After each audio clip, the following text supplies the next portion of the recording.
Damai sejahtera Allah yang melampaui segala akal, itulah kiranya yang memelihara hati dan pikiranmu di dalam Kristus Yesus Tuhan kita. Amin. Shalom. Selamat hari Minggu bagi kita. Saudara-saudari yang terkasih dalam Kristus Tuhan, firman Allah, kabar sukacita bagi kita di Minggu Judika pada hari ini tertulis dalam Filipi pasal 3 ayat 4b sampai ayat 14. Filipi 3 ayat 4b sampai ayat 14. Dengarkanlah firman Tuhan. Jika ada orang lain menyangka dapat menaruh percaya pada hal-hal lahiriah, aku lebih lagi.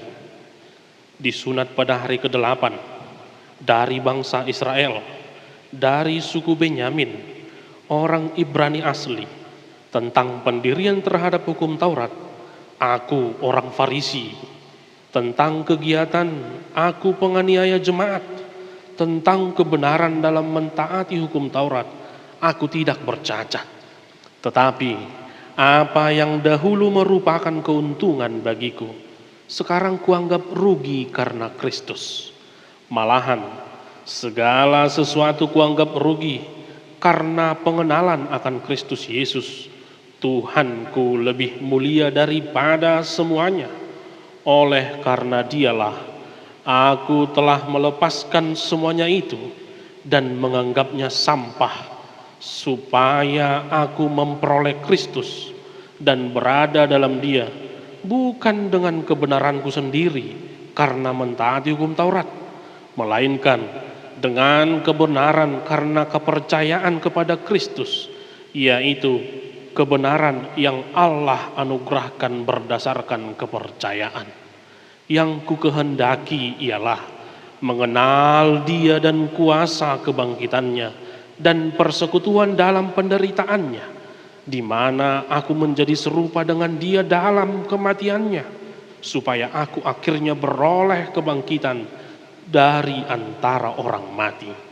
Bukan seolah-olah aku telah memperoleh hal ini atau telah sempurna, melainkan aku mengejarnya, kalau aku dapat juga menangkapnya, karena aku pun telah ditangkap oleh Kristus Yesus. Saudara-saudara, aku sendiri tidak menganggap bahwa aku telah menangkapnya, tetapi ini yang kulakukan. Aku melupakan apa yang telah di belakangku dan mengarahkan diri kepada apa yang di hadapanku, dan berlari-lari kepada tujuan untuk memperoleh hadiah, yaitu panggilan sorgawi dari Allah dalam Kristus Yesus. Demikian firman Tuhan. Saudara-saudari yang terkasih dalam Kristus Yesus, jika ada pertanyaan, siapakah orang yang paling beruntung di dunia ini? Kalau kita cari Google, kita searching di Google, langsung ditunjukkan orang pertama yang paling beruntung di dunia ini adalah Tsutomu Yamaguchi. Ada yang tahu kisahnya? Tsutomu Yamaguchi 2 kali selamat dari bom atom yang meledak di Hiroshima dan Naga. Nampak kali kalian suka belajar sejarah ya. Enggak tahu kalian itu. Ya, coba dicek nanti. Inilah menurut Google orang yang paling beruntung di dunia, Tsutomu Yamaguchi. Yang pertama, di tanggal 6 Agustus ketika dia bekerja di Mitsubishi, lalu datang ke kota Hiroshima. Saat dia datang ke kota Hiroshima, jatuh bom atom, bor. Gak mati dia, hanya luka-luka. Karena luka-luka dia, pulanglah dia ke kampungnya, ke kota Nagasaki. Padahal di tanggal 9 Agustusnya juga kota Nagasaki jatuh bom atom, dan dia juga masih selamat. Ngeri kali ya, macam nyawa kucing nyawanya. Ya kan? Kucing juga kan susah kali mati. Itu sebabnya ketika kita searching Google, orang yang paling beruntung itu dikatakan Tsutomu Yamaguchi. Tetapi apa yang dikatakan Google, apa yang dikatakan orang-orang belum tentu benar 100%. Ternyata di dalam menjalani kehidupannya, Tsutomu Yamaguchi itu mengalami banyak kesulitan dan penderitaan. Anaknya harus terkena sakit penyakit karena hujan atom, bahan kimia yang begitu mengkhawatirkan itu. Demikian juga dengan istrinya, harus jatuh sakit karena hujan atom itu, zat yang berbahaya itu. Maka tidak 100% ketika kita melihat googling, ketika apa yang dikatakan oleh dunia ini, orang yang paling beruntung adalah Tsutomu Yamaguchi, belum tentu. Tetapi siapa ya orang yang paling beruntung menurut firman Tuhan? Menurut firman Tuhan hari ini, pada saat ini, orang yang paling beruntung adalah Anda dan orang yang di samping Anda. Silahkan salam dulu orang yang di samping Anda dan katakan, kamu adalah orang yang paling beruntung. Ya, katakan, kamu adalah orang yang paling beruntung. Rasul Paulus mengatakan, kita setiap orang yang percaya adalah orang yang paling beruntung. Mengapa? Karena kita dimiliki dan memiliki Yesus Kristus. Ut omnes unum sin. Agar mereka satu di dalam kita, sama seperti aku satu di dalam Bapa. Kalau pedagang biasanya untuk mendapatkan hasil untung rugi, dia pasti hitung-hitungan dulu toh. Ya kan? Betul kan? Pengeluaran segini, pemasukan segini. Sama dengan untung. Demikian juga yang dikatakan firman Tuhan hari ini. Kenapa Rasul Paulus mengatakan setiap orang yang percaya itu adalah orang-orang yang paling beruntung. 3 kali perhitungan dilakukan oleh Paulus. Dimulai dari ayat 7 sampai ayat 8. Memang bahasa Alkitab kita, dia memakai kata kuanggap dan menganggap. Tetapi kalau kita telisik lagi dari kata dasar Yunaninya, ini lebih cocok dengan kuhitung. Maka coba seorang membaca ayat 7, ganti kuanggapnya dengan kuhitung. Mari kita baca ayat 7. Tetapi apa 2, 3 ya? Tetapi keuntungan bagiku sekarang kuhitung rugi karena Kristus. Yang kedua, malahan segala sesuatu kuhitung rugi karena pengenalan akan Kristus, Tuhanku lebih mulia daripada semuanya. Yang ketiga, oleh karena dialah aku telah melepaskan semuanya itu dan menghitungnya sampah supaya aku memperoleh Kristus. 3 kali perhitungan dilakukan oleh Rasul Paulus untuk mencapai hasil dan mengatakan kita adalah orang-orang yang paling beruntung. Perhitungan yang pertama di ayat 7 tadi dikatakan, tetapi apa yang dahulu merupakan keuntungan bagiku sekarang ku hitung rugi karena Kristus. Inilah perjalanan pertama Rasul Paulus. Dari Saulus berubah menjadi Paulus. Ini perjalanan pertamanya. Dan inilah perhitungan pertamanya untuk mengikut Yesus. Ketika awal pertama dia mengikut Yesus, dia menggunakan daftar katalog kebanggaan, daftar katalog kehebatan-kehebatannya sebelum mengenal Kristus. Mulai dari ayat 4 sampai ayat 5, dia mengatakan kehebatan, kebanggaan yang selama ini dia miliki. Inilah hitungan yang pertama. Di ayat 4 dikatakan disunat pada hari ke-8 dari bangsa Israel, dari suku Benyamin, orang Ibrani asli, pendiri hukum Taurat, tentang kegiatan penganiayaan jemaat, tentang kebenaran mentaati hukum Taurat, tidak bercacat. Dari semua daftar katalog itu, dari semua daftar kebanggaan, kehebatan Paulus sebelum mengenal Kristus itu, dia menghitungnya setelah mengenal Kristus. Setelah dijumpakan dengan Kristus, perhitungannya menghasilkan kerugian.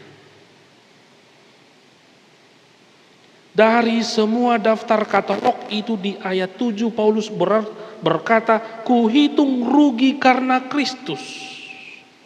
Karena dari semua katalog tadi, Paulus di sini sungguh luar biasa. Ia punya hak paten kebangsawan. Dia punya keistimewaan dalam setiap hari. Dia didengarkan oleh banyak orang dimanapun dia. Dia terhormat. Bangga, hebat. Tetapi ketika itu dijumpakannya dengan Kristus, itu adalah kerugian baginya. Ini perhitungan yang pertama. Kebanggaan, kehebatan, harta jabatan, apapun itu namanya yang dibangga-banggakan dunia ini, tetapi ketika itu dijumpakan dengan Kristus, itu semuanya tidak berarti apa-apa. Kalau kata anak-anak muda sekarang, mau sebanyak apapun followersmu di Instagram, mau sebanyak apapun viewersmu di TikTok, kalau dijumpakan dengan Kristus itu tidak ada apa-apanya. Mengapa? Karena nggak bisa followers menyelamatkanmu dari dosa, betul? Nggak bisa viewers menyelamatkanmu dari dosa. Sehebat-hebatnya orang di dunia ini, mau 10 kehebatannya, 100 kebanggaannya, mau hartanya 7 turunan, 8 tanjakan, 9 tikungan, itu tidak bisa melepaskannya dari hukuman dosa. Apa hukuman dosa? Adalah maut. Hanya satu kelemahan, hanya satu kesalahan manusia yang pertama itu, Adam dan Hawa. Mereka harus diusir dari Firdaus, dari Taman Eden itu. Hanya karena satu kesalahan. Maka ketika kehebatan-kehebatanmu, kebanggaan-kebanggaanmu itu kau jumpakan dengan Tuhan, itu tidak ada apa-apanya, itu tidak bisa menyelamatkanmu. Maka dari perhitungan yang pertama ini, pantaslah Paulus mengatakan setiap orang yang percaya adalah orang yang paling beruntung. Karena tidak ada yang bisa menyelamatkan kita selain Kristus. Hanya Yesus yang bisa menyelamatkan kita. Itu yang pertama. Perhitungan yang kedua di ayat 8. Malahan segala sesuatu kuhitung rugi karena pengenalan akan Kristus Yesus Tuhanku lebih mulia daripada segalanya. Ini perhitungan yang kedua. Kalau tadi perhitungan pertama, itu saat pertama perubahan Saulus menjadi Paulus. Perhitungan kedua ini, itu sudah 20 tahun lamanya Paulus mengenal Yesus. Sudah 20 tahun lamanya dia mengenal Yesus.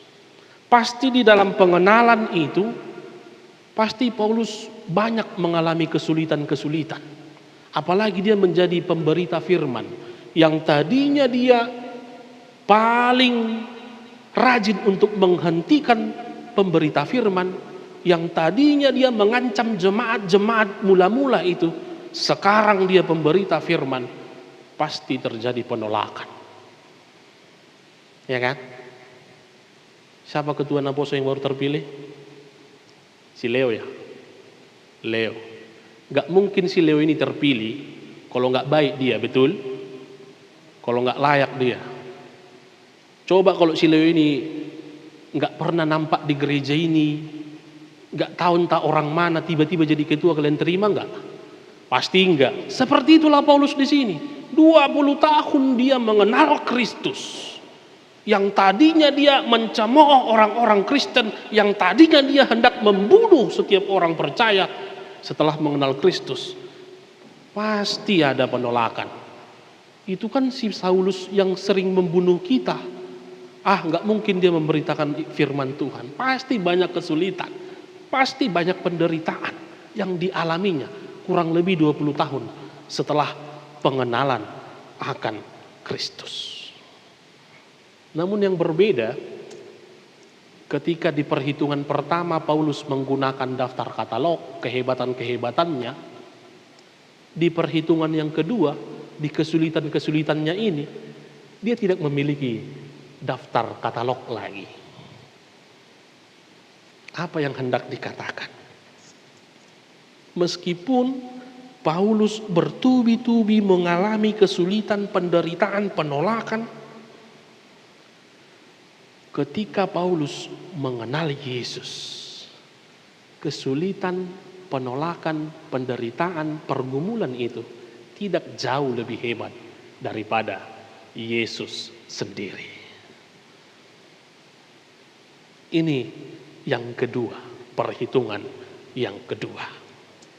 Ada banyak para pelayan Tuhan, ada banyak para jemaat-jemaat. Ketika kita berjumpa, selalu keluh kesahnya yang diberitakan, selalu pergumulan dan kesulitannya yang diceritakannya.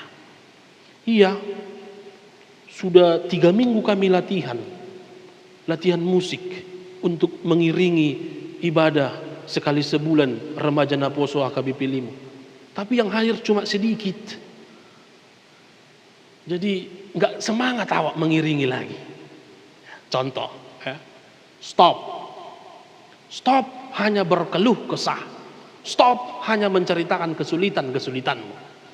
Jangan terlalu sibuk melihat, memelototi pergumulan, permasalahan. Kapan dapat pekerjaan, kapan dapat jodoh. Ada yang mau menikah?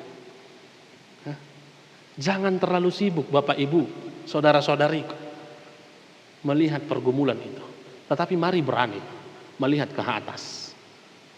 Ada Tuhan yang jauh lebih besar dari masalah pergumulanmu itu. Ketika engkau merasakan beratnya pergumulanmu, masalahmu itu sudah sebesar kapal pesiar, ketahuilah Tuhan kita Yesus Kristus seluas samudra.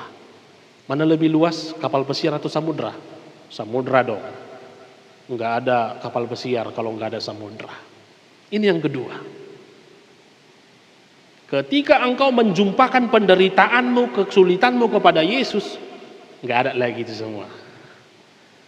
No problemo, mari kita santuy. Itu bahasanya sekarang. Ya. Ini perhitungan kedua. Mengapa kita dikatakan Paulus menjadi orang yang paling beruntung? Dan perhitungan yang ketiga di ayat 8b dikatakan, oleh karena dialah aku telah melepaskan semuanya itu dan menghitungnya sampah supaya aku memperoleh Kristus. Menghitungnya sampah. Kalau berbicara di perhitungan ketiga ini, perhitungan pertama tadi baru mengenal Kristus. Perhitungan kedua 20 tahun mengenal Kristus. Perhitungan ketiga ini Paulus di saat dia mengirimkan surat Filipi, tidak lain tidak bukan saat Paulus berada di dalam penjara. Dikatakan aku menghitungnya sampah. Berbicara tentang sampah sungguh sederhana. Yaitu gak rugi kita kalau hilang sampah, betul? Rugi gak sih kalian kalau hilang sampah kalian dari depan rumah? Ada yang merasa kehilangan kayak gitu? Pagi-pagi bangun tidur, loh kok halaman kami bersih, sampah-sampahnya mana? Ada gak dari kita yang seperti itu? Ya kan? Gak ada ya? Gak ada. Itu kalau bicara sampah, sederhana sekali. Tidak rugi kita kalau sampah itu hilang. Dan sebaiknya memang sampah itu harus disingkirkan. Apa yang hendak dikatakan? Jadi yang mau dikatakan oleh Paulus, demi keselamatan agar kita bersama-sama dengan Yesus di saat mati dan bangkit bersama-sama dengan Kristus, semua kehebatan, semua jabatan, semua harta maupun kesulitan, penderitaan dan segala tingkah laku yang melawan kehendak Tuhan, singkirkan. Ciri orang yang sudah mengenal Kristus, ciri orang yang sudah berada di dalam Kristus adalah memiliki pola hidup baru. Ketika dulu perkataanmu penuh dengan caci maki, ketika engkau mengenal Kristus, singkirkan itu, anggap itu menjadi sampah. Tetapi ketika engkau sudah mengenal Kristus, ubah perkataan caci maki menjadi perkataan yang penuh berkat, yang penuh kasih. Itu yang hendak dikatakan di perhitungan ketiga ini. Bagaimana dengan perhitungan Anda selama mengenal Kristus? Ada yang sudah berumur 20 tahun di sini? Ada yang sudah 20 tahun? 19, 18, 17, 3 tahun, balita. Lah, sonong na mengaku hamu pargabus. Ini si kawan ini udah tua. So nggak angkat tangan dia. Ya, ada yang sudah 10 tahun mengenal Kristus. 10 tahun mengenal Kristus. Belum pernah kenalan lu sama Yesus. Kok serembet? Belum pernah kenalan sama Yesus. Ya? Kapan kita mengenal Yesus? Pada saat engkau dibawa orang tuamu, tadi sudah ada tik-tik, ke sakramen baptisan kudus. Ketika engkau dibaptis di dalam nama Allah Bapa, Anak dan Roh Kudus, di saat itulah kau sudah berada dan dimiliki oleh Kristus. Jadi bagaimana perhitunganmu selama ini? 5 tahun, 10 tahun, 15 tahun, 20 tahun. How much? Beruntung atau rugi? Atau sama dengan perhitungan Paulus? Semuanya 3 kali perhitungan ketika dijumpakan dengan Kristus. Itu semua rugi, kehebatan-kehebatan itu merugi, segala pikiran yang jahat itu adalah sampah. Dan ketika mengenal Kristus, harus memiliki pola hidup baru. Dan bagaimana Paulus sampai ke titik itu, sampai kepada capaian itu, bagaimana Paulus merayakan keberuntungan itu. Ayat 12 dan ayat 13. 2 kali dia mengulangi bahwa dia belum memperoleh keberuntungan itu secara sempurna. 2 kali diulangi. Belum sempurna dia sampai kepada tahap keberuntungan itu, sampai kepada tahap merayakan kemenangan itu. Tetapi apa yang dilakukannya? Yang pertama, aku melupakan apa yang telah di belakangku. Aku melupakan apa yang telah di belakangku. Taunya kalian lagu Bukende kita itu? Hutudal honma na dibudiki. Inilah dasar Alkitabnya. Aku melupakan apa yang di belakangku. Supaya keberuntungan itu tetap atas kita, kita harus berani eliminasi. Berani mengatakan selesai dengan masa lalu. Seperti yang saya katakan tadi, ketika engkau sudah mengenal Kristus, yang tadinya perkataan penuh dengan caci maki harus berubah, selesai dengan perkataan-perkataan caci maki, selesai dengan karakter-karakter jahat itu. Eliminasi itu. Dan bergerak maju. Dan Paulus menggambarkan kita setiap orang yang percaya sebagai seorang pelari. Dikatakan di ayat 14, dan berlari-lari kepada tujuan untuk memperoleh hadiah. Kita digambarkan sebagai seorang pelari. Seorang pelari itu sangat pantang menoleh ke belakang, betul? Ada pelari di sini? Pelari dari kenyataan susah amat. Ada pelari, ya, pelari itu paling pantang menoleh ke belakang. Mengapa? Karena ketika seorang pelari menoleh ke belakang, itu sama saja dia sedang menguras energinya dan memperlambat langkahnya. Itu makanya dikatakan yang pertama yang harus kita lakukan, berani eliminasi, selesai dengan masa lalu. Move on, keep moving guys. Toh juga kehidupan romansa kalian muda-mudi seperti itu toh. Kalau tetap terjebak kalian kepada masa lalu, kepada mantan, kapan move on-nya? Kapan membuka hati kepada yang lain? Kapan datang sang idaman hati yang penuh berkat, yang penuh hikmat itu? Yang pertama, berani eliminasi. Selesai dengan masa lalu. Ketika engkau mengenal Kristus, segala karakter, segala tingkah laku, segala tindakan yang berlawanan kehendak Tuhan, tinggalkan. Bergerak maju. Memiliki karakter yang baru. Dan yang kedua, konsentrasi. Fokus kepada tujuan akhir hidup kita. Fokus kepada tujuan akhir kita, yaitu kemenangan yang sudah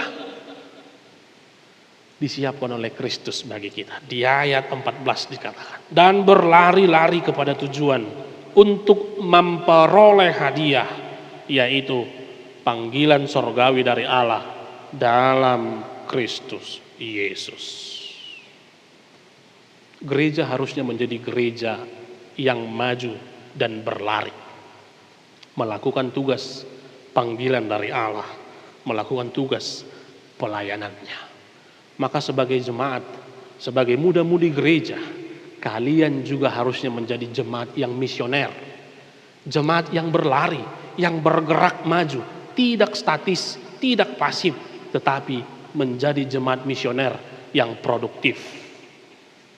Maka melalui firman Tuhan hari ini, pesan firman Tuhan bagi kalian muda-mudi, ajak lagi kawan-kawanmu untuk bergabung bersama-sama di dalam persekutuan ini. Saya yakin yang hadir pada saat ini masih 3 atau 6% dari jumlah total semuanya. Maka ini tugas kalian. Ini tugas panggilan kalian sebagai muda-mudi menjadi jemaat misioner, menjadi jemaat yang bergerak maju dan produktif. Mari ajak kawan-kawan kita. Ajak kawan-kawan kita. Tapi sering rencananya mau ngajak, tetapi jadi menghakimi kita. Hati-hati ya. Sering seperti itu. Remaja, pemuda-pemudi, rencana awal memang mau mengajak si kawan. Cuma caranya yang kurang betul. Caranya langsung menghakimi. Contoh, kita buatlah namanya si Adil. Ada si Adil. Adil, kau gak pernah kau gereja, padahal kau nak sintua. Ayolah, bergabunglah ke Naposo. Itu menghakimi, itu bukan mengajak. Hati-hati. Entah kayak manapun, tunggu bergeraklah Roh Kudus yang dalam hidupnya baru bergabung itu. Yakin aku. Tetapi ketika engkau mengajak dia, Adil, sudah tahu enggak, sekali sebulan di HKBP Limo gereja kita ada loh ibadah variatif. Dan kita membutuhkan orang seperti engkau yang senang bernyanyi, yang bisa bermain musik dan lain. Yakin 100% minggu depan dia langsung datang. Jadi ini tugas kalian, muda-mudi yang misioner. Ya, ini tugas kalian. Mengajak kawan-kawan kita dengan cara yang benar, bukan menghakimi. Maka saudara-saudari dalam Kristus Jangan pernah berhenti. Kerjakan tugas panggilan sorgawi dari Allah menjadi jemaat yang misioner dan produktif. Jangan putus asa, lanjutkan. Mari berjalan terus. Keberuntungan dan kemenangan akan berada di dalam kehidupan kita. Tuhan Yesus menyertai dan memberkati saudara melakukan firman-Nya. Amin. Kita berdoa. Terima kasih Bapa untuk firman-Mu yang semakin menegaskan bahwa setiap orang yang percaya adalah orang yang paling beruntung di dalam dunia ini. Karena apapun yang ada di dunia ini tidak dapat menyelamatkan kami. Sebanyak apapun kehebatan dan kebanggaan kami di dunia ini, itu tidak bisa membawa kami tiba di tujuan akhir kehidupan kami. Maka ya Tuhan, persiapkan langkah kami untuk menjadi jemaat yang misioner, jemaat yang bergerak maju, yang berlari menuju kemenangan yang sudah Engkau sediakan bagi kami, agar kami senantiasa setia mengerjakan tugas panggilan dari Allah, menjadi jemaat-jemaat yang produktif, jemaat yang bergerak maju demi terciptanya pelayanan kerajaan Allah di dunia ini. Berkati seluruh jemaat-Mu yang boleh menerima firman ini, agar Engkau menyertai mereka melalui bimbingan Roh Kudus-Mu, sehingga dimampukan untuk menghidupi dan melakukan firman-Mu di dalam kehidupan mereka. Terima kasih Tuhan untuk waktu dan kesempatan yang sudah Engkau berikan bagi kami. Kami boleh bersekutu bersama anak-anak-Mu, remaja Naposo HKBP Limo ini di peribadahan variatif yang kami lakukan sekali sebulan ini. Tuhan mempersiapkan segala anak-anak-Mu ini. Tuhan membekali mereka di dalam setiap talenta-talenta yang mereka miliki, sehingga mereka mampu melayani Engkau melalui segala kelebihan dan talenta itu yang mereka persembahkan untuk memuliakan nama-Mu. Dan persiapkan mereka Tuhan untuk menjadi jemaat yang misioner, yang mengajak kawan-kawan yang lain sehingga boleh turut bergabung, dan kami semakin banyak terlihat boleh bersekutu di gereja-Mu ini. Berkati mereka dalam segala aktivitas dan pekerjaan mereka yang masih di dalam persekolahan. Engkau memberkati, memberikan hikmat dan kepintaran, sehingga mereka mampu menggapai cita-cita yang sesuai dengan kehendak-Mu ya Allah. Berkati seluruh anggota jemaat-Mu di HKBP Limo ini yang sedang berulang tahun pada minggu ini. Engkau semakin menebarkan hikmat bagi mereka, agar mereka berhikmat, menghitung hari-hari, senantiasa bersyukur kepadamu dan berpengharapan kepadamu. Tuhan, sumber pemulihan dan kesehatan banyak dari anggota jemaat-Mu di HKBP Limo ini yang masih sakit. Oleh karena itu Tuhan memberkati segala obat dan makanan, agar melalui itu semua mereka beroleh pemulihan dan kesembuhan hanya dari Tuhan. Seluruh pelayan Tuhan, parhalado, pendeta yang boleh melayani di gereja ini, Tuhan memberkati setiap kegiatan mereka. Tuhan menyertai mereka, memberikan kesehatan, dan begitu juga dengan seluruh keluarga, agar Tuhan campur tangan semakin mempererat persekutuan pelayanan di gereja ini berdasarkan kasih setia Tuhan. Kepada seksi AMA yang saat ini sedang retreat, Tuhan menjaga, Tuhan menyertai, dan ketika boleh nantinya akan pulang ke tempat ini, Engkau menyertai hingga tiba di tempat ini dalam sehat dan sukacita. Berangkatkan kami ya Tuhan untuk melanjutkan segala aktivitas kami di esok hari dengan kesehatan dan kekuatan yang baru. Terpuji termulialah nama-Mu kekal sampai selama-lamanya. Di dalam Kristus Yesus kami berdoa. Amin.